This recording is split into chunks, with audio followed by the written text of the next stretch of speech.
Hello everyone, this is Deepika. Welcome back to my YouTube channel. और आज हम discuss करने वाले हैं evolutionary theory of origin of a state. Political science का एक इम्पॉर्टेंट कॉन्सेप्ट है, इम्पॉर्टेंट थ्योरी है, जो हमारे एग्जाम पॉइंट ऑफ व्यू से बहुत इंपॉर्टेंट है। जैसा कि आप देख सकते हो कि lots of question has been asked from this topic. And पहले मैं एक ओवरव्यू दे दूँ कि आज के जो डिस्कशन में आपको क्या क्या मिलेगा। तो सबसे पहले इवोल्यूशनरी थ्योरी का हम इंट्रोडक्शन डिस्कस करेंगे, जिसमें बेसिक बैकग्राउंड डिस्कस करेंगे about the evolutionary theory and origin of the state. Then फिर इवोल्यूशनरी थ्योरी हम डिस्कस करेंगे, जिसके वेरियस फैक्टर्स हम डिस्कस करेंगे कि कौन कौन से फैक्टर्स रिस्पॉन्सिबल थे जिसकी वजह से स्टेट ओरिजिन में आया, स्टेट एग्जिस्टेंस में आया। जैसे family relationship, religion, property, right, then war and force, political awareness, these are the major factors जिनकी वजह से स्टेट एग्जिस्टेंस में आता है। एंड ये सारे फैक्टर्स डिस्क्राइब करते हैं इवोल्यूशनरी थ्योरी को। लास्ट में हम अपने डिस्कशन को कंक्लूड करेंगे। सो ये हमारा डिस्कशन रहने वाला है। सो आगे मैं मतलब डिटेल में डिस्कस करने से पहले मेरी छोटी सी रिक्वेस्ट है guys, please like, share and subscribe अगर आपको कंटेंट यूज़फुल लग रहा है, आपको बेनिफिट कर रहा है आपके एग्जाम्स में तो। और ट्रस्ट मी गाइस कि आपको ना इन इवोल्यूशनरी थ्योरी पे आज इनफ कंटेंट मिल जाएगा कि आप आंसर लिख सकते हो इस पर। सो इंट्रोडक्शन की बात की जाए, बैकग्राउंड की बात की जाए, तो स्टेट को ओरिजिन को लेकर डिफरेंट पॉलिटिकल साइंटिस्ट ने डिफरेंट तरीके से डिफरेंट थ्योरीज दी है।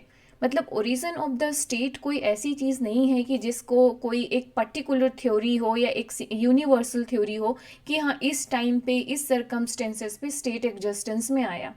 जैसे जैसे ह्यूमन सिविलाइजेशन ने डेवलप किया, आप देखोगे उसी तरीके से हमारे चाहे वो सोशल इंस्टीट्यूशंस हो, रिलीजियस इंस्टीट्यूशंस हो, और चाहे पॉलिटिकल इंस्टीट्यूशंस क्यों ना हो, सब ने इवॉल्व किया है, ग्रो किया है। ओके जैसे फैमिली इंस्टीट्यूशंस आप देखोगे कि पहले हम जॉइंट फैम एक अभी आप प्रेजेंट में एक बहुत कॉमन चीज़ सुनते होंगे अपने आसपास कि पहले तो सब जॉइंट फैमिलीज़ पे रह लेते थे, कॉमन फैमिलीज़ होती थी। आजकल जॉइंट फैमिलीज़ किस में कन्वर्ट हो रही, न्यूक्लियर फैमिली में। और इसका कारण लोग क्या बताते हैं, जो ये मॉडर्नाइजेशन हो रहा है, अर्बनाइजेशन हो रहा है, जिस तरीके से सारे लोग बाहर जा रहे हैं, तो इस तरीके से जो जॉइंट फैमिलीज़ थी अब किस में कन्वर्ट हो रही हैं, न्यूक्लियर फैमिलीज़ में।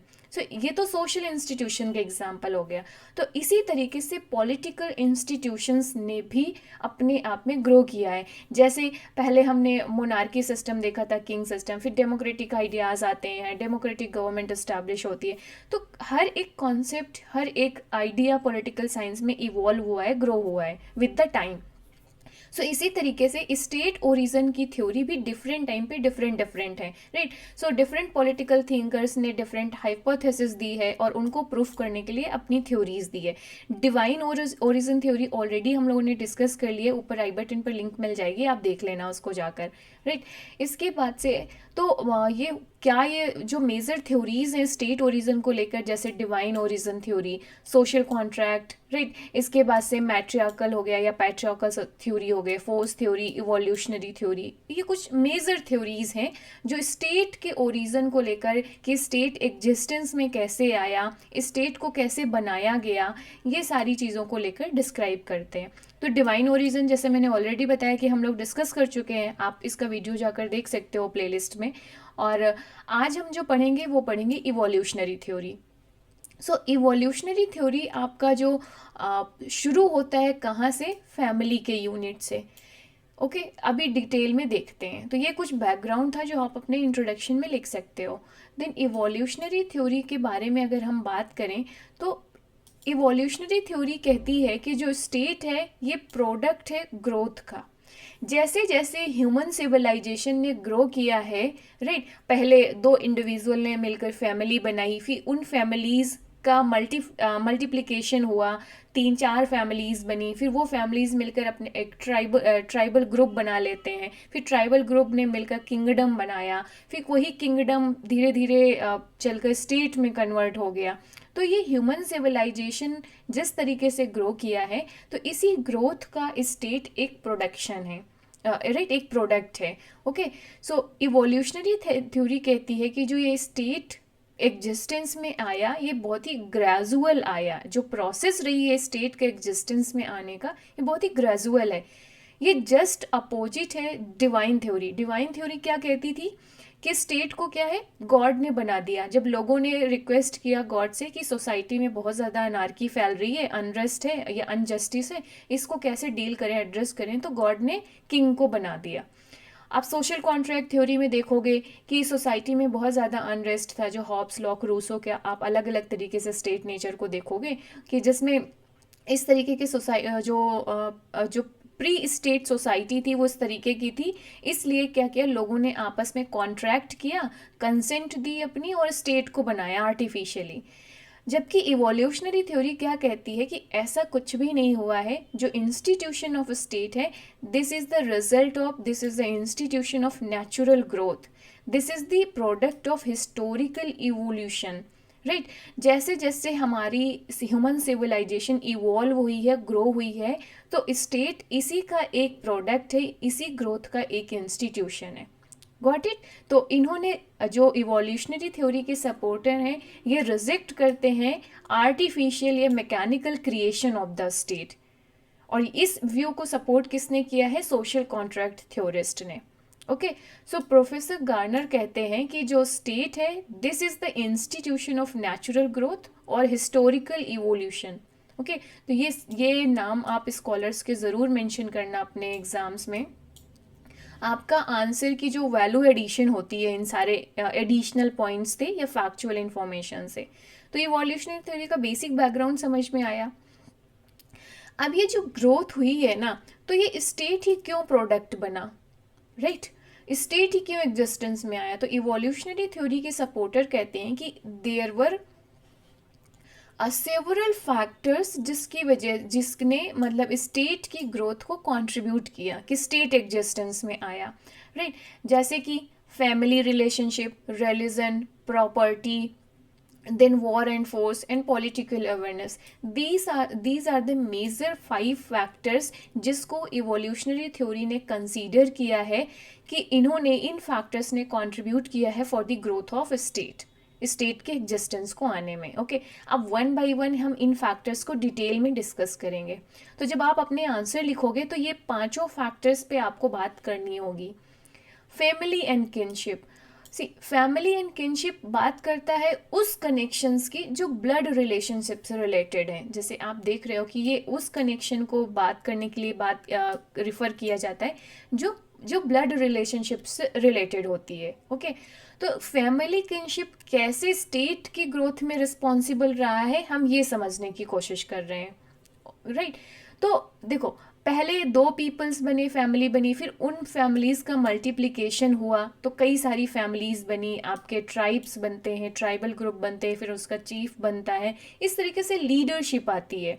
सो पहली जो लिंक है for the growth of state या the process of evolution of state, वो क्या है, फैमिली है, फर्स्ट लिंक। क्योंकि फर्स्ट लिंक जो ये ब्लड रिलेशनशिप है, ये कनेक्शन बनाती है और ये फंडामेंटल थिंग्स है, एसेंशियल थिंग्स है, किसके लिए, यूनिटी के लिए।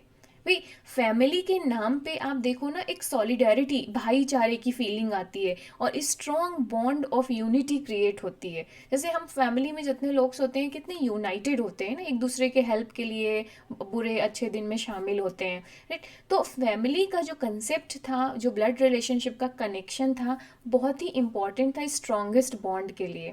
तो इस तरीके से फैमिली फर्स्ट लिंक बनता है। फिर धीरे धीरे इन फैमिलीज़ का मल्टीप्लिकेशन होता है और एक ट्राइबल ग्रुप और फिर किंगडम में कन्वर्ट होते हैं ये चीज़ें। राइट, तो यहीं से लीडरशिप का कॉन्सेप्ट आता है, यहीं से यूनिटी का कॉन्सेप्ट आता है, यहीं से सॉलिडेरिटी का कॉन्सेप्ट आता है। आप जब इंडियन कॉन्स्टिट्यूशन की अगर प्रियम्बल आपने पढ़ी होगी तो उसमें आपने ये कॉन्सेप्ट देखे होंगे। राइट, ब्रदरहुड, यूनिटी, इंटीग्रिटी के जो कॉन्सेप्ट है वो हमारी प्रियम्बल में मिलते हैं कि we the people of India, मतलब हम सभी भारत के लोग जो हैं, हमें जो यूनिटी है, सॉलिडेरिटी है, ब्रदरहुड की फीलिंग्स है।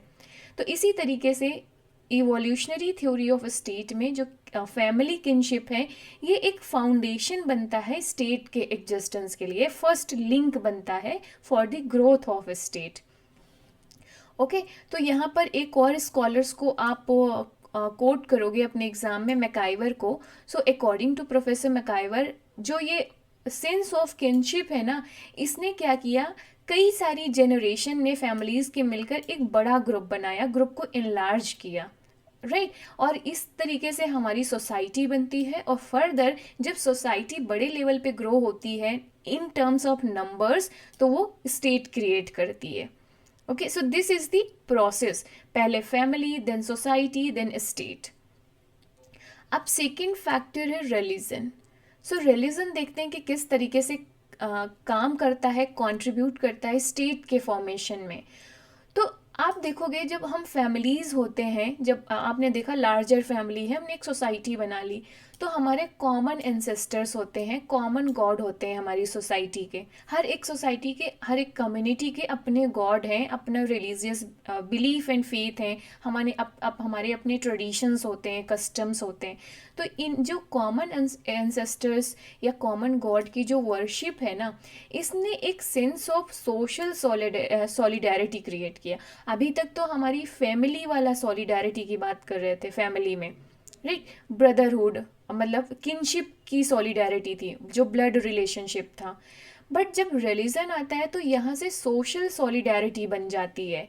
अब सिर्फ आप अपनी फैमिली तक लिमिटेड नहीं है, अपनी ब्लड रिलेशन तक लिमिटेड नहीं है, अब आप सोसाइटी की जो अदर फैमिलीज़ हैं, जो मिलकर हम सेम कम्युनिटी बना रहे हैं, राइट, सेम सोसाइटी बना रहे हैं, हमारे जो गॉड है वो कॉमन है, हमारे ट्रेडिशन कॉमन है, तो एक सोशल सॉलिडेरिटी हो जाती है। होती है कि नहीं? जब अगर मान लीजिए आपकी कम्युनिटी में कोई पूजा हो रही हो, तो सोसाइटी के बहुत सारे लोग आकर शामिल होते हैं उसमें, तो ये सोशल सॉलिडेरिटी है। ओके, तो इस तरीके से डेवलप होता है टीम स्पिरिट, और that is very essential for the establishment of the state. तो यहाँ से जो कॉन्सेप्ट आए फेथ का, सॉलिडेरिटी का, बॉन्ड ऑफ यूनिटी और स्ट्रॉन्ग होती है। भाई किनशिप, जो ब्लड रिलेशनशिप थी, वो तो फाउंडेशन, फर्स्ट लिंक बन गई। फिर रिलीजन ने जो फर्स्ट लिंक थी, जो ब्लड रिलेशनशिप में जो सॉलिडेरिटी की भावना थी, उसे और इन्हेंस किया और स्ट्रॉन्ग किया। ओके, और इस तरीके से चीज़ें डेवलप होती हैं। सेकेंड इम्पॉर्टेंट और डायमेंशन है रिलीजन की ये, कि जब प्रिमिटिव स्टेटलेस सोसाइटीज़ थी ना, तो नेचर को बहुत ज़्यादा मतलब कहर होता था। कभी बाढ़ आ गई, कभी जो सूखा पड़ रहा है, या कभी भूकंप आ गया, ऐसे बहुत सारी, जो नेचर था वो बहुत ज़्यादा पावरफुल होता था, क्योंकि इतने रिसोर्सेज नहीं थे, इतना इंफ्रास्ट्रक्चर नहीं था जैसे आज हम मॉडर्न टाइम पे देख रहे हैं। तो जो ह्यूमन बीइंग थे, जो पीपल्स थे, वो हेल्पलेस हुआ करते थे बिफोर द नेचर, राइट। मतलब अब नेचर पर तो कोई कंट्रोल नहीं है। अब अचानक से मानसून चेंज हो जाए, बारिश हो जाए, साइक्लोन आ जाए, आप क्या कर सकते हो नेचर के सामने? इसे हम नेचुरल या प्राकृतिक आपदा कहते हैं ना, नेचुरल डिजास्टर जैसे हम आजकल कहते हैं। तो नेचुरल डिजास्टर के सामने तो ह्यूमन बीइंग हेल्पलेस था। तो ह्यूमन बीइंग ने क्या किया, मतलब ये रिलीजन की शुरुआत कैसे हुई उसकी बात करता है इवोल्यूशनरी थ्योरी, कि जब जो मैन थे, जो ह्यूमन बीइंग थे, वो हेल्पलेस थे बिफोर द नेचर। तो उन्होंने कोशिश, वो प्रैक्टिसेस अडॉप्ट करी, वो ट्रेडिशंस अडॉप्ट किए, जिसकी वजह से नेचर पर कंट्रोल कर सके। अब नेचर पे कंट्रोल करने के लिए वो कुछ जो नेचुरल पावर्स हैं ना, उनकी पूजा करना, वर्शिप करना शुरू कर देगा। आप देखोगे, अगर आपने एंशियंट इंडिया के स्क्रिप्चर्स पढ़े होंगे, तो उसमें क्या होते हैं, हमारे जैसे वायु देवता अलग होते थे, जो हमारी फायर है ना, अग्नि, उसके देवता अलग होते थे, इंद्र देवता अलग होते थे बारिश के। तो हर एक जो नेचुरल पावर को एक पर्टिकुलर गॉड रिप्रेजेंट करते थे, राइट। तो इस तरीके से इन सब प्रैक्टिसेस को ह्यूमन बीइंग ने उस टाइम क्यों अडॉप्ट किया था, ताकि जो ये नेचुरल डिजास्टर्स आ रहे थे ना, जो नेचर की जो पावर थी, उस पर कंट्रोल करना चाह रहे थे। अब ये नेचुरल पावर की इंफॉर्मेशन हर किसी को नहीं थी। कुछ उस सोसाइटी के कुछ बहुत थोड़े से लोग थे जिनको इसकी इंफॉर्मेशन थी, कि भाई हाँ, ऐसे पूजा करेंगे हम, गॉड को ऐसे खुश रख सकते हैं। तो आपने एंशियंट इंडिया में देखा होगा, पुरोहित होते थे ना, जो राजा को सजेस्ट करते थे कि आप ये यज्ञ करिए, ये हवन करिए, या ये वर्शिप करिए, या ये ट्रेडिशन करिए, या दान दीजिए, जिससे कि ना जो नेचुरल पावर्स हैं वो खुश होंगी, और इस तरीके की आपदाओं से हम बचे रहेंगे। ऐसी स्टोरीज आपने शायद पढ़ी होगी अपने चाइल्डहुड में, या तो हिस्ट्री में पढ़ी होंगी चीज़ें। तो उन पीपल्स ने धीरे धीरे क्या किया, जिनको ये इन्फॉर्मेशन थी, तो बट ऑब्वियस लोग उन्हें रिस्पेक्ट देंगे, राइट। उनकी जो डोमिनेंस होगी सोसाइटी में, जो पोजीशन होगी वो ज़्यादा पावरफुल होगी, क्योंकि भाई उन्हें नेचर को कंट्रोल करना आ रहा है। भाई ये इन्फॉर्मेशन है कि भाई ये ट्रेडिशन, ये प्रैक्टिस फॉलो करोगे तो ये फ़ायदा होगा, राइट। तो इस तरीके से उनकी पोजीशन प्रीडोमिनेंस लेवल पे आ जाती है और वो धीरे धीरे चीफ बन जाते हैं उस सोसाइटी के या उस ट्राइबल ग्रुप के। फिर लीडरशिप डेवलप हो जाती है। तो इस तरीके से ये फाउंडेशन क्रिएट करते हैं स्टेट बनाने का। मतलब इवोल्यूशन, हम ग्रोथ की पूरी प्रोसेस पढ़ रहे हैं, गेटिंग इट। तो प्रोफेसर लास्की का स्टेटमेंट यहाँ पे कर सकते हो कि किस तरीके से रिलीजन ने जो लोगों के फेथ को सिक्योर करना शुरू किया। Than war. अब नेक्स्ट ये कैसे एक फैक्टर बना इस इवोल्यूशन प्रोसेस का। तो आप देखोगे कि जो रिसोर्सेज थे, जो एरियाज थे, जो लैंड थे, जो प्रॉपर्टीज़ थी, उनकी ऑनरशिप को लेकर या उनको ग्रैब करने के लिए डिस्प्यूट्स होंगे ना, कॉन्फ्लिक्ट्स होंगे, क्योंकि रिसोर्सेज तो नेचुरल थे ना। तो हर कोई चाहेगा, जैसे कि दो ट्राइबल ग्रुप्स हैं, तो दोनों ट्राइबल ग्रुप्स में रिसोर्सेज को लेकर स्ट्रगल होगा कि नहीं होगा, डिस्प्यूट्स होगा, कॉन्फ्लिक्ट होगा। तो इस तरीके से ग्रोथ होती है किंगडम्स की, अम्पायर्स की, क्योंकि अपने ट्राइबल ग्रुप की प्रॉपर्टी, रिसोर्सेज को हमें बचाने हैं। इसके लिए क्या करना होगा, हमें इकट्ठे आना होगा, पावरफुल बनना होगा, और जो हमारा नेबर ट्राइबल ग्रुप है उससे फाइट करनी होगी, वॉर करना होगा, ताकि हम अपने आप को बचा सकें, सिक्योरिटी दे सकें अपने ट्राइबल ग्रुप के पीपल को। और इस तरीके से एग्जिस्टेंस में आया आपका किंगडम एंड एम्पायर्स, मतलब जो ये मोनार्की सिस्टम, राइट। और फिर किंगडम ने क्या किया, उसको ज़्यादा रिसोर्सेज चाहिए, तो जो बाजू वाला, जो नेबर्स के जो किंगडम थे, उन पे अटैक किया, लड़ाई करी और उसको भी ग्रैब कर लिया। आपने मेडिवल इंडिया पढ़ी होगी या एंशिएंट हिस्ट्री पढ़ी होगी, तो आपने देखा होगा ना किस तरीके से जो मगध एम्पायर था कितना पावरफुल था। या मेडिवल टाइम पे आप जब पढ़ते होंगे कि खिलजी का एम्पायर कितना बड़ा हुआ, साउथ के जो स्टेट्स थे, मोनार्की सिस्टम, किंगडम थे, उनको भी कैप्चर कर लिया, इस तरीके का एक्सपैंड किया ना अपनी पावर्स को। तो इस तरीके से ये जो कन्फ्लिक्ट एंड डिस्प्यूट्स हुआ, तो इस चीज़ों को भाई अब कैसे डील किया जाए, तो स्टेट वो इसका और मतलब इस तरीके से स्टेट के लिए एक रास्ता बनता गया, राइट। भाई यही किंगडम तो स्टेट बनेंगे ना। देन प्रॉपर्टी, देन डिफेंस, मतलब अब अपनी प्रॉपर्टी, अब जब किंगडम बन जाओगे लार्ज स्केल में, राइट, एम्पायर खड़ा कर लोगे पूरा, तो आपके पास ह्यूज प्रॉपर्टी होगी। अब उस प्रॉपर्टी को भी आपको प्रोटेक्ट करना है, सेफ गार्ड करना है। तो पूरी एडमिनिस्ट्रेशन की मैकेनिज्म आप फैलाएंगे कि किस तरीके से पुलिस डिपार्टमेंट इस्टेब्लिश करेंगे, राइट, डिफेंस इस्टेब्लिश करेंगे, ताकि उसकी रक्षा की जा सके। तो इस तरीके से चीज़ें आप देखेंगे कि एग्जिस्टेंस में आती हैं।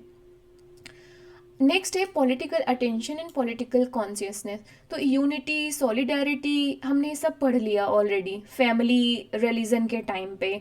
फिर जब हमारा प्रॉपर्टी और जब हमारे ये किंगडम बन गए, ये सब चीज़ें, तो धीरे धीरे लोगों में पॉलिटिकल कॉन्शियसनेस आएगा, लीडरशिप की भावना आएगी, राइट। फ्रीडम, प्रॉपर्टी या सोशल रिलेशन को गाइडलाइन करने की चीज़ें, ये सारी चीज़ें आएंगी। तो ये फर्दर डेवलप करती हैं for the existence of the state, क्योंकि अब लोगों को ज़रूरत होने लगी कि नहीं, कोई ऐसी मैकेनिज़्म, ऐसा सेटअप होना चाहिए जो इन सारी चीज़ों को रेगुलेट कर सके, कॉन्फ्लिक्ट एंड डिस्प्यूट के लिए रेजोल्यूशन प्रोवाइड कर सके, राइट। ऐसी कोई मैकेनिज़म्स होनी चाहिए, लोगों की लाइफ, फ्रीडम, प्रॉपर्टी को सेफ गार्ड किया जा सके, ऐसी कोई सिस्टम होनी चाहिए। लोगों को अपनी फ्रीडम का एहसास होने लगा कि भाई हम एक्सप्लॉइटेड क्यों रहे हमेशा, हमें भी फ्रीडम होनी चाहिए। तो इस तरीके के जो पॉलिटिकल कॉन्शियसनेस डेवलप होते हैं, और धीरे धीरे ये फर्दर मतलब हेल्प करते हैं, कंट्रीब्यूट करते हैं for the origin of the state. तो ये हो गया इवोल्यूशनरी थ्योरी के मेजर 5 फैक्टर्स जो हमने 1 बाय 1 डिस्कस किए। अब कंक्लूड करें अपने डिस्कशन को, तो क्या कह सकते हैं हम कि देयर वर मेनी फैक्टर्स जिन्होंने स्टेट की ग्रोथ में हेल्प करी। हमने ऊपर देखा 1 बाय 1। तो इस तरीके से जो अनसिविलाइज्ड सोसाइटी थी, जो स्टेटलेस सोसाइटी थी, वो ट्रांसफॉर्म हो जाती है कि स्टेट में, राइट। और हम जो जितनी भी थ्योरीज देखेंगे, चाहे वो डिवाइन ओरिजिन थ्योरी देखें, चाहे वो सोशल कॉन्ट्रैक्ट थ्योरी देखें, या पैट्रियार्कल सोसाइटी देखेंगे, उन सब में जो इवोल्यूशनरी थ्योरी है ना, आपको ज़्यादा साइंटिफिक लगेगी, ज़्यादा नेचुरल लगेगी कि हाँ नहीं, जो इवोल्यूशनरी थ्योरी है ये ज़्यादा जस्टिफाइड है। मतलब आपको भी लगेगा कि ये करेक्ट है, सेटिस्फैक्ट्री है इवोल्यूशनरी थ्योरी के पॉइंट्स, कि भाई इसी तरीके से स्टेट एग्जिस्टेंस में आएगा, नेचुरल ग्रोथ का प्रोडक्ट होगा एक ये, राइट। तो इस तरीके से आप कंक्लूड कर सकते हैं इसे। तो thanks for watching, this is all for today. Hopes हो कि आपको पसंद आया होगा और इवोल्यूशनरी थ्योरी आपको समझ में आई होगी। सो अगर समझ में आया है तो, और आपको अच्छा लगा है तो डू कमेंट बिलो कि कैसा लगा आपको आज का lecture. And please like share and subscribe my YouTube channel. Next हम जो पढ़ेंगे वो सोशल कॉन्ट्रैक्ट थ्योरीज़ को डिटेल में डिस्कस करेंगे, तो सब्सक्राइब ज़रूर करना। इस तरीके के लेक्चर्स मैं अपने इस चैनल पे आपको प्रोवाइड करूँगी। एंड कमेंट में बिलो अगर आपको किसी पर्टिकुलर टॉपिक पे लेक्चर चाहिए तो। So thanks for watching, see you in the next video, bye bye, take care.